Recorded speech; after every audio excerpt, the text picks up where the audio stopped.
Hey everyone! Today I'm going to be unboxing and reviewing the Himi Miya Jelly Gouache palette. I know I'm kind of late to the game with this one, but I really wanted to get it for myself and try it out. I ordered this palette on Amazon for $24 and it comes with 18 cups of jelly gouache. Each of them are 30 milliliters. They're organized in this hard plastic case and it has locking clasps on both ends. For those who don't know, gouache is a semi-opaque paint, somewhere in between acrylic and watercolor. The paints in this palette are actually non-toxic and environmentally friendly, whatever that means. The lid locks pretty tightly, which is good because the paints won't dry out as fast. There's a mixing palette inside the lid of the box for you to use while you're painting. Apparently the box is pretty sturdy, so if you drop it, you shouldn't be too worried. Each cup is actually sealed when you get it, and the process of opening up and peeling off the lids is pretty satisfying. It's almost like therapeutic. All of the cups are filled to the very top with paint, so this process can get a little messy if you aren't careful. The consistency of the paint inside is actually much thicker than I expected, not like other gouaches that I've used. I know that since they're sort of going to be open in the palette, over time they will dry up. But since they're so thick, I feel like the drying up might happen faster than expected. Kind of sad. From the pictures I saw on the website, there's a pretty wide array of colors that they give you in this set. It's going to be pretty useful when you're color mixing and trying to find the exact match for what you want to paint. The 18 colors that come in this gouache palette are deep red, ochre, violet, ultramarine, Prussian blue, black, pinceau, earth yellow, medium yellow, acid blue, grass green, burnt umber, rose, lemon yellow, titanium white, white, jade green, and pale green. I really love the way that the pans just slide back in. It's so satisfying. So this palette actually comes with two different whites, one being warm and one cool. I like having two because I use it a lot when I'm color mixing. The primary colors in this set are super vibrant. I'm excited to see how they look on paper because they look amazing in the pan. Now that I'm thinking about it, I think the price is pretty reasonable for the amount of paint that you're getting here. I have used more expensive gouache paints in the past, like Winsor & Newton's, but I think the variety here is definitely good for the price that you pay. In Winsor & Newton's set, each color is almost somewhere around $20, so this is a bargain. Some of the lids weren't actually that tightly sealed. I'm not sure if that's normal, but I hope it doesn't deter from the color payoff.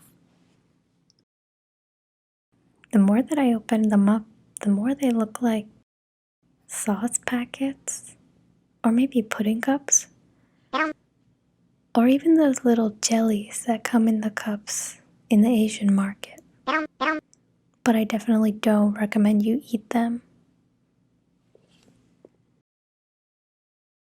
This one was already legit open. I was kind of sad.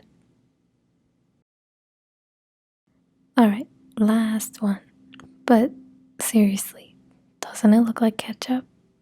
Or is it just me? This is probably one of my favorite colors in the palette actually. I think I'll use it a lot.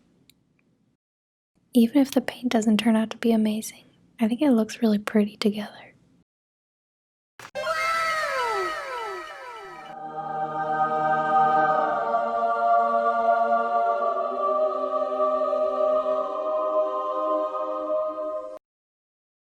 So I tested out some of the colors in the palette just to play with opacity and how much water I really need to use in order to get it to move on the paper.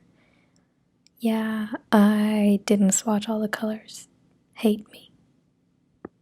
I noticed that although the colors are vibrant, they're definitely not as opaque as I expected, especially some of the lighter colors. I tried putting down some pencil and covering it with the white, but it didn't really work. Maybe I'd have to layer it up.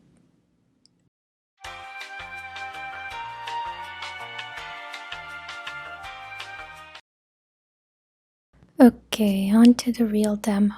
I actually had a bit of a hard time color matching a skin tone at first. I've done this plenty of times in other gouache, but it took me a while to figure out just how pigmented some of the colors in here are.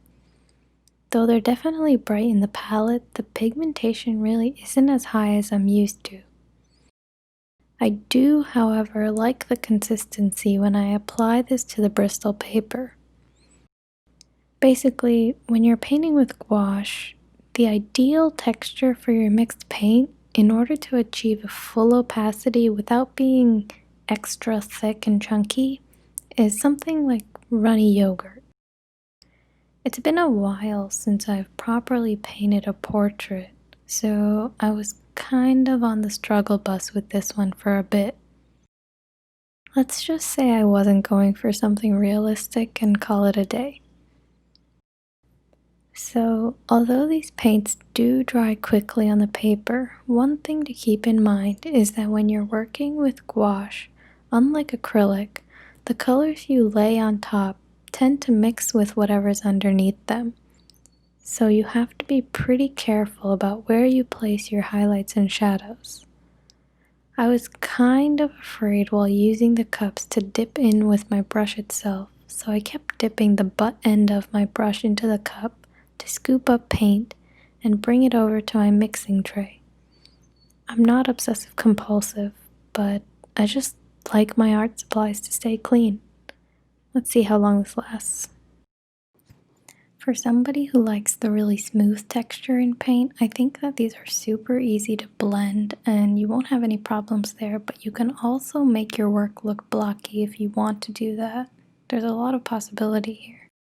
Honestly, if you're like me and in the stages of experimenting with paint, you're not really familiar with what you're doing and you're just trying to figure it out, I think this palette is a really great option for you. There's a lot of value for what you're getting, and it really allows you to figure out what looks good and what doesn't without worrying about wasting money or wasting paint.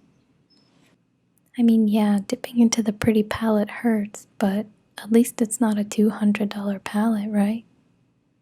But even though it's cheap, I'm pretty impressed with the results that I'm getting. It took me a while to realize how I actually wanted this girl to look. I played with the concept for a while, but I ended up just having to walk away for a while when she started looking like a sad marshmallow. But like any art piece, it starts kind of ugly.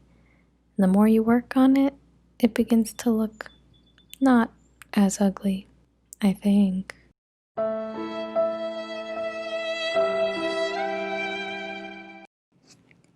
Yeah, I didn't really have a plan going into this piece. I mainly just wanted to experiment with the paints and figure out what looked good and what didn't.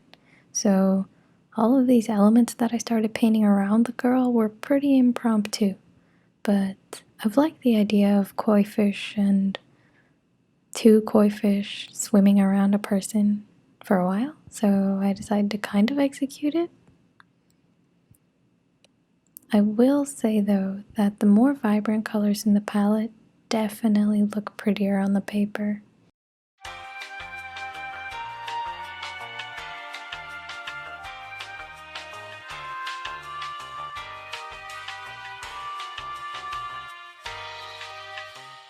I figured using complementary colors would bring this painting some more life, so I chose to commit to the watery theme.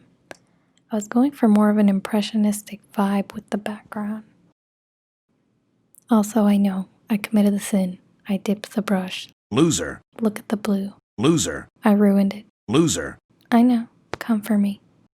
I'm so used to doing isolated drawings where I don't usually have a background, so this whole experience is kind of out of body. It's weird to me, but I figured it would actually make this piece look more complete. I was tired of working on this painting, so I decided to walk away from it for a week. And then eventually I mustered up the confidence to work on it again, and this ended up being the final product. I hope you really enjoyed it, and I had a lot of fun working on it. thanks for watching. I'll definitely see you in the next one. Bye.